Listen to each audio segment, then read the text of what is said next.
الشوفير العمومي اللي مفلس واللي مطوقع معه يوم يبطل يقضب معه البريك شو بيسوي؟ بقوم يتفقد الاماميات، بلاقيهن ماسحات ولا فرز فيهن ولا خط مثل المراه. الاخ بدل ما يشتري طقم جديد بروح بيطلع السبير اللي وراه وبجيب الخلفيات بحطن قدام، وواحد من اللي قدام برجعوا سبير لها السلافي، بضلوا شهرين ثلاث. برضه بعد الشهرين ببطل يمسك معه البريك، بيجي بحط القدمانيات اللي اصلا كانوا ورانيات برجعهن خلفي، وبجيب الخلفيات اللي اصلا كان مسحات قدام وبرجعهن للاماميات. ومرات بيستصلح سبير يا بحطه بالطبون يا بيطلعه من الطبون. رؤساء الوزراء مثل الشوفير العمومي الجوز اللي بيمسح معه وبيبطل يقضب بريكاته بيطلع منه سبير وبرجع الثاني ورا، وبعد كم من شهر بجيب السبير وبحطه قدام وبرجع الامامي ورا، نفس القصه. يعني خوف الله ما ظل حدا بالاردن ما سولف عن التعديل الحكومي الاخير، كلها شلته وبلته. يمكن كم من واحد بس اللي ما حكوش عنه، اللي خاشش بكوما يعني بغيبوبه، واللي بالاي سي يو، والباقيين ما حدا عاجبه. يعني باختصار ما ظل اشي نحكيه. على فكره الاعتراض مش على الاشخاص الداخلين ابدا، الاعتراض انه التعديلات الحكوميه ما بتجيب جديد. يعني الواحد صار له مليون سنه بصيح وبنيح وبعدنا تغيير النهج، بدنا تغيير السياسه مش لوجوه، تغيير النهج تغيير النهج. تا دندوشه حلقوا الواحد وقعت، بيروحوا بيشيلوا كم وزير مصمصم هيك قاعدين، وبفوتوا كم وزير مصمصم هيك قاعدين. يا زلمه احنا بنشتغلش على اللياقه ولا على العمر، احنا بدنا نهج، خطه، هات لي خطه. هذا لويش فات اقنعني، هذاك لويش طلع اقنعني برضه. شو فائده التعديل اذا بدناش نحاسب المقصر؟ شو الفائده؟ الحكومه اللي راحت لعنت ابو سنسفيل اللي جابونا الاولاني، مديونيه وفساد وغرامات ومحسوبيه وراحت، وعلق الاخ على صدره كم من وسام وهو معنقر ومكيف. شو استفدنا؟ وين حقوقنا؟ وين مطالباتنا؟ طيب وزير الداخليه اللي طلع الله يسهل عليه كانوا يطالبوا النواب محاسبته على التقصير صح؟ طيب طلع بالتعديل خلاص راح التقصير يعني؟ ولا هيك قلتوا له خلص يعني هذا احنا طلعناه خلص صافي وافيه صافيه لبن؟ هي حج انت وياه، احنا ببلد بمؤسسات مش بحاره، مش قاعدين نلعب ليلى يا ليلى ليش عم تبكي. وطن هذا وطن. قالوا دولة الرئيس بيقول انه النميمة وصلت حدها وفي ناس بيحكوا علي. نعم بيحكوا عليك يا اخوي، اشتكي لمربي الصف. شو حكى وما حكى؟ شو هالسوالف؟ اني لو بدي اظني اسمع لمين حكى علي ببطل اشتغل من زمان كان هاجرت لاوغندا. شو بيها اوغندا صحيح؟ طيب المحاسبة وحكينا عنها انه التعديل بدون محاسبة مثل على البلاط.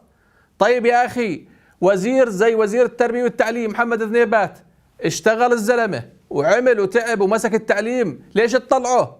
واحد هداف بفريقك بتشيله ليش بتشيله؟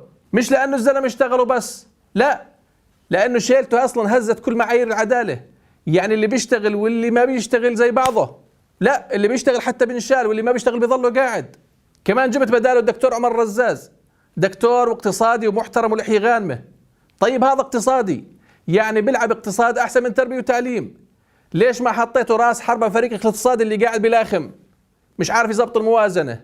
جاي تحط وزير تربية وتعليم يعني زي اللي برجع المهاجم ليصير جولجي. يا زلمه بزبطش جولجي، بزبطش، هذا بمزط كثير. خلي الجولجي جولجي والهجوم هجوم يا ابو فوزي الله يرضى عليك. وبالنسبه للي جبتهم شهر 11 وروحتهم شهر واحد، شو هذول دوره يعني؟ ولا طشع رئاسه الوزراء وراتب مدى الحياه؟ يا جماعه مشان الله مشان اللي خلقكم بكفي تضيعوا وقت. البلد مش ناقصه لغوصه، بدنا شغل، بدنا انجاز، بدنا خطه نمشي عليها. كل يوم بمر بيزيد مديونيتنا 7.5 مليون دينار. والله ما بعرف كيف بتناموا اذا اني مش مثبت الحكي من القلق والخوف. ابو فوزي صحصح مشان روما يا زلمه، صحصح.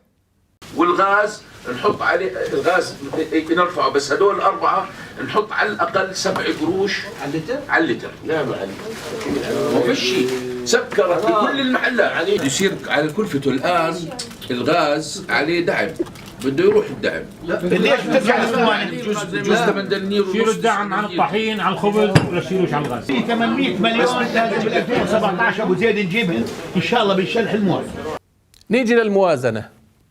خلاص ارتحتوا انتصرتوا على المواطن يا نواب ويا حكومه؟ اسمحوا لي اقول لكم هذا انتصار مخجل. لما تقامروا بلقمه الشعب ليعربد الفاسد هذا مخجل. لما بتزيد من فقر المواطن وجوعه وضرائبه وعوزه وحقده وغله وكفره بكل شيء بتدعوه مشان ما تزعجوا الكبار. هذا انتصار مخجل. لما ما يستجر رئيس الحكومة على ذكر الفاسدين أو يقطع وعد واحد ترجيع المسروق من أموال البلد بخطابه ويظل مصر على حلب الدم من ضرع المواطن المسخم، بيكون انتصار مخجل. لما تجوع أولادك وتضيق عليهم لتعظم ملذاتك، بيكون انتصار مخجل. لما تبقى على كرسيك وفي وطنك ألف جايع سرقهم 1000 فاسد ومش قادر تقرب على حماهم المحرمة لأنك أضعف منك تقرب، بيكون انتصار مخجل. فزت بالتصويت على الموازنة، أمنت 450 مليون دينار، مبروك. ابشر لعاد بالرشوة، ابشر بالسرقة، ابشر بالجوكر، ابشر بتجارة الحشيش، ابشر ببيع أسرار المؤسسات، ابشر بالتواطؤ مع الغريب، ابشر بالجرائم الأكثر بشاعة، ابشر بالدعارة، ابشر بالتطرف، ابشر بالكفر بالوطن، ابشر بالحقد اللي ما بينشفى، ابشر بنخر القيم، ابشر بردة فعل راح تيجي وقتها لا أنت تتوقعها ولا غيرك راح يتوقعها ولا راح غيرك يرجعها. لما يجوع الناس ما راح يظل حدا يستحق انه يهتفوا باسمه غير الرغيف. وبكره بتتذكر حدشي. انا مش كافر بس الجوع كافر، انا مش كافر بس المرض كافر، انا مش كافر بس الفقر كافر والذل